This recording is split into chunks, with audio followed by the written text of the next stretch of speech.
that might not be enough for English, right? Like, would we be doing this podcast through some kind of translation? It would be much harder.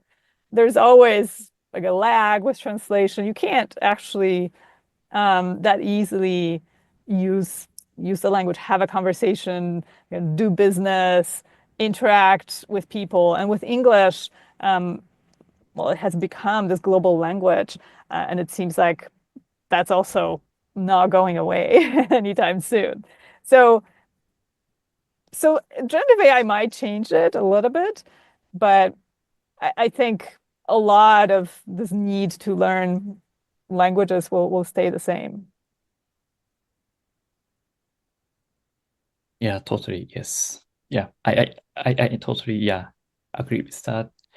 And so, and about the future, so do you have your future, what's the future vision and what's next for you? And yeah, I'm curious, would you keep working at Duolingo maybe, but do you have some future vision for your career or life and so on?